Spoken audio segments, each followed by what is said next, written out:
বন্ধুরা, পুর ভরার ঝামেলা ছাড়াই শীতের সকালে একবার হলেও এইভাবে আলুর পরোটার নাস্তার রেসিপিটি বানিয়ে নিতে পারেন একেবারে নতুন পদ্ধতিতে। চলুন তাহলে শুরু করা যাক আজকের এই নতুন পদ্ধতিতে বানানো আলুর পরোটার রেসিপি। খুব সহজ পদ্ধতিতে লোভনীয় এই আলুর পরোটা বানানোর জন্য সবার প্রথমে আমাকে এখানে একটা গামলা নিতে হবে। এই গামলার মধ্যে নিয়ে নিচ্ছি আমি ময়দা। এখানে আমি ছোট বাটির 2 বাটি ময়দা নিয়েছি। আপনারা আপনাদের পরিমাণ অনুসারে ময়দা নিতে পারেন। ময়দার মধ্যে এরপর দিয়ে দিলাম পরিমাণ মতো লবণ আর দিয়ে দিয়েছি 2 চামচ চিনি। এবারে এখানে নিয়ে নিয়েছি চা চামচের 4 চামচ সাদা তেল। এই কয়েকটি উপকরণ দিয়ে ময়দাটাকে খুব ভালোভাবে ময়াম দিয়ে নিতে হবে। শুকনো উপকরণগুলো হাতের সাহায্যে খুব সহজে এগুলোকে আমি ময়াম দিয়ে নিচ্ছি। একটু সময় নিয়ে ময়াম দিয়ে নিতে হবে, তাহলে কিন্তু পরোটাটা অনেকটা ক্রিস্পি বা খাস্তা হবে। তো দেখুন, এখানে আমি এই ময়দাটাকে শুকনো অবস্থায় 5 মিনিটের মতো এই সমস্ত উপকরণের সঙ্গে ময়াম দিয়ে নিয়েছি।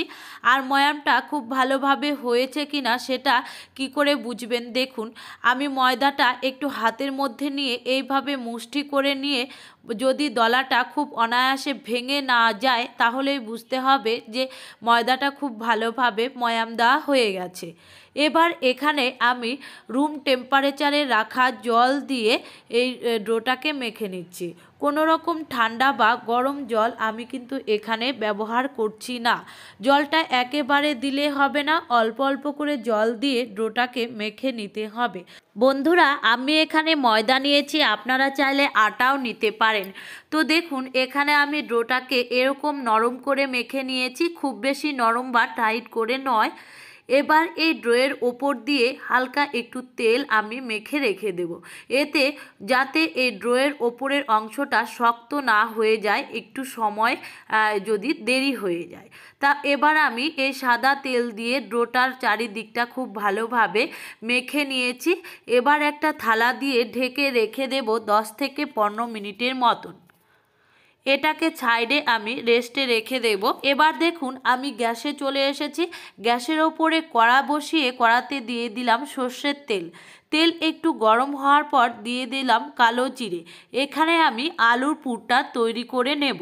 কালো জিরেটা খুব ভালোভাবে হয়ে যাওয়ার পর তারপর দিয়ে দিচ্ছি আমি পেঁয়াজ কুচি। একটা বড় সাইজের পেঁয়াজ আমি এইভাবে ছোট ছোট করে কুচিয়ে নিয়েছি। পেঁয়াজটাকে হালকা এইভাবে নেড়েচেড়ে নিতে হবে।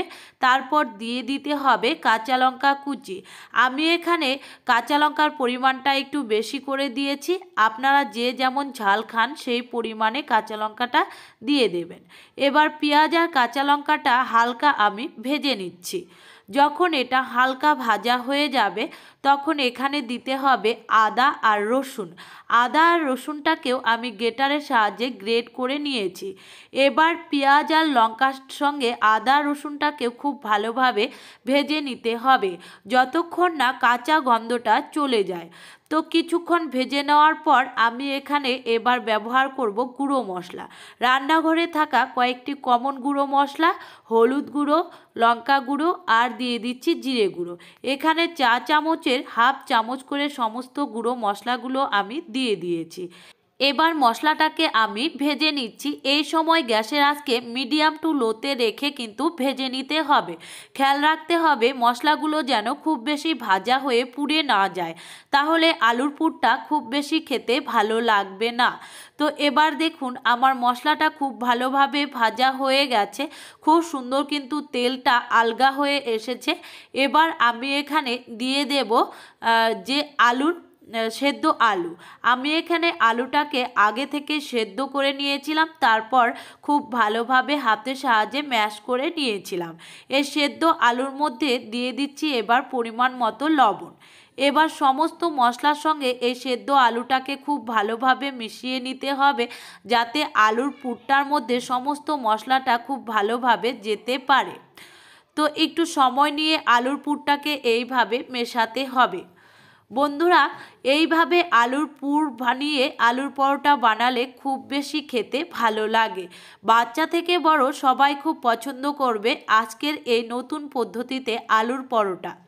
তো এইভাবে আমি কড়াতে ছড়িয়ে ছড়িয়ে আলুর পুরটাকে খুব ভালোভাবে ভেজে নিয়েছি। তারপর এখানে দিয়ে দিলাম ম্যাগি মশলা। এবার ম্যাগি মশলার সঙ্গে খুব ভালোভাবে সম্পূর্ণ আলুর পুরটাকে মিশিয়ে নিতে হবে। আপনারা চাইলে এখানে আপনাদের পছন্দ মতো মশলা ব্যবহার করতে পারেন, যেমন চাট মশলা, ধনে গুঁড়ো।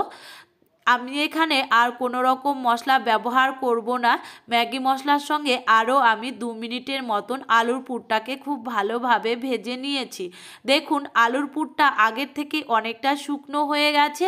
এই অবস্থায় আমি আলুর পুরটাকে নামিয়ে নেব। তো দেখুন এখানে আমি একটা থালার মধ্যে আলুর পুরটাকে নামিয়ে নিয়েছি। এবার এই আলুর পুরটাকে ঠান্ডা করে নিতে হবে।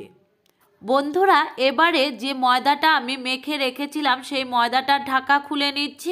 তারপর ময়দাটাকে আরও একটু হাতের সাহায্যে এইভাবে মথে নিচ্ছি। এতে চিনিটা খুব ভালোভাবে মিশে যাবে। তো ময়দাটাকে এইভাবে মথে নেওয়ার পর এবার এটা থেকে আমি লেচি কেটে নেব।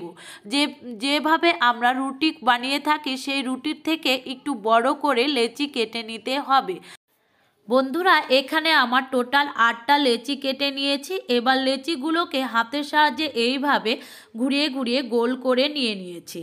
এবার এই লেচির ওপরে আবারও আমি একটু সাদা তেল মাখিয়ে নিয়েছি। প্রত্যেকটা লেচি আমি সাদা তেল দিয়ে এইভাবে হাতের সাহায্যে ঘুরিয়ে ঘুরিয়ে নিচ্ছি। এতে লেচিগুলো শক্ত হবে না আর পরোটাটা খুব সুন্দর কিন্তু খাস্তা তৈরি হবে। তো দেখুন সমস্ত লেচিগুলো আমি আবারও তেল দিয়ে মেখে নিয়েছি। এবার এখান থেকে আমি একটা লেচি নিয়ে নেব। এই লেচিটাকে আমি এই কিচেন স্ল্যাবের ওপরে বেলে নিচ্ছি। কিচেন স্ল্যাবটা খুব ভালোভাবে পরিষ্কার করে নিয়েছি। এবার বেলনের সাহায্যে আমি লেচিটাকে বেলে নিচ্ছি। তবে বন্ধুরা, বেলনের গায়েও কিন্তু হালকা একটু তেল মেখে নিতে হবে। আর এই লেচিগুলো বেলার সময় তেল নেওয়ার দরকার নেই এক্সট্রা করে, কেন কি অনেকটাই কিন্তু তেল আমরা দিয়েছি। এরকম খুব বেশি পাতলা বা মোটা করে নয়, মিডিয়াম পাতলা করে এই লেচিটাকে বেলে নিতে হবে। তারপর রুটির একটা সাইডে এই যে আলুর পুরটা রেখেছিলাম সেই আলুর পুরটা দিয়ে দিতে হবে।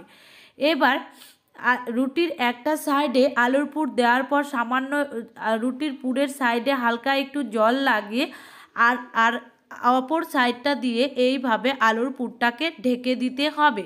বন্ধুরা, আমার বলার থেকে দেখে নিশ্চয়ই বুঝতে পেরেছেন কাজটা কি করে আমি করলাম। তো দেখুন খুব সহজেই কিন্তু পুর ভরার ঝামেলা ছাড়াই তৈরি হয়ে গেল আলুর পরোটা।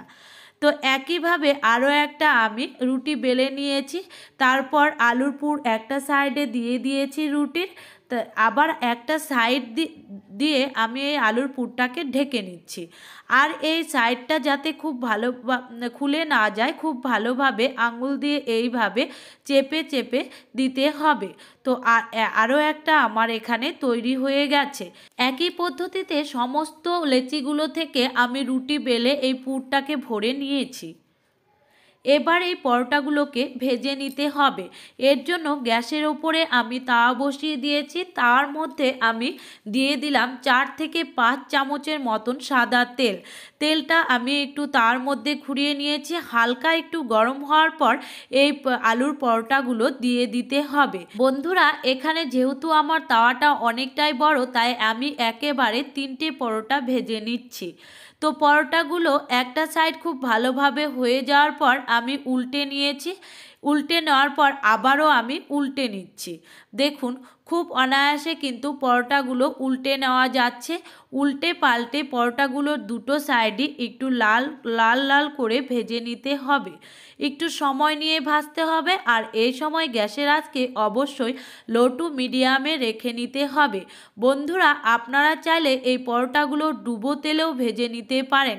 আমি এখানে কম তেলে পরোটাগুলো ভেজে নিচ্ছি। এইভাবে ভেজে নিলেও কিন্তু পরোটাগুলো খুব সুন্দর নরম তুলতুলে হয় আর অনেকটাই কিন্তু ফুলে ওঠে। তো দেখুন এবার আমি পরোটাগুলোকে আপনাদের 3 মিনিট পর দেখাচ্ছি। দেখুন প্রত্যেকটা পরোটা কতটা ফুলে উঠেছে আর দেখতে অসাধারণ লাগছে। আর খুব সাবধানে পরোটাগুলোকে এপিট ওপিট করে উল্টে ভেজে নিচ্ছি। তো দেখে নিশ্চয়ই বুঝতে পেরেছেন কতটা লোভনীয় হয়েছে এই আলুর পরোটা। এবার আমি আলুর পরোটাটাকে 5 মিনিট পর দেখাচ্ছি। দেখুন আলুর পরোটার দুটো সাইডই খুব ভালোভাবে ভাজা হয়ে গেছে। বন্ধুরা আমি এখানে আর পরোটাগুলো ভেজে নেব না, এই অবস্থায় পরোটাটাকে আমি নামিয়ে নেব। আপনারা চাইলে আপনাদের পছন্দ মতো কম বেশি করে পরোটাগুলো ভেজে নিতে পারেন। তো দেখুন এখানে আমি এই আলুর পরোটাগুলো এই অবস্থায় নামিয়ে নিচ্ছি। একইভাবে আরও আমি পরোটাগুলো দিয়ে দিয়েছি, উল্টে পাল্টে এগুলোকেও আমি গোল্ডেন ব্রাউন করে পরোটাগুলো ভেজে নেব। তো সমস্ত পরোটাগুলো আমি এখানে ভেজে নিয়েছি। দেখুন দেখতে কতটা সুন্দর হয়েছে। দেখতে যেমন সুন্দর খেতেও তেমনই কিন্তু সুস্বাদু। একবার হলেও এইভাবে পুর ভরার ঝামেলা ছাড়াই এই আলুর পরোটার রেসিপিটি বানিয়ে নিতে পারেন। বাচ্চা থেকে বড় সবারই খুব ভালো লাগবে। আর একটা পরোটা খেলেই কিন্তু আপনার পেট একেবারে ভরে যাবে। আমি একটা ভেঙে দেখাচ্ছি, দেখুন কতটা সুন্দর পুরে ঠাসা এই আলুর পরোটা। তাহলে আজকের এই আলুর পরোটার রেসিপি ভালো লাগলে ভিডিওটিতে লাইক করবেন, কমেন্ট করবেন, আর আমার চ্যানেলে নতুন বন্ধু আসলে চ্যানেলটিকে সাবস্ক্রাইব করে দেবেন। পাশে থাকা বেল আইকনটি বাজিয়ে দেবেন, এতে সমস্ত নোটিফিকেশন আপনাদের কাছে পৌঁছে যাবে। আর ফেসবুক থেকে দেখে থাকলে আমার প্রোফাইলটিকে ফলো করে দেবেন। সবাই ভালো থাকবেন, সুস্থ থাকবেন। দেখা হচ্ছে পরবর্তী কোনো রেসিপিতে। তবে আজকের মতো সবাইকে টাটা।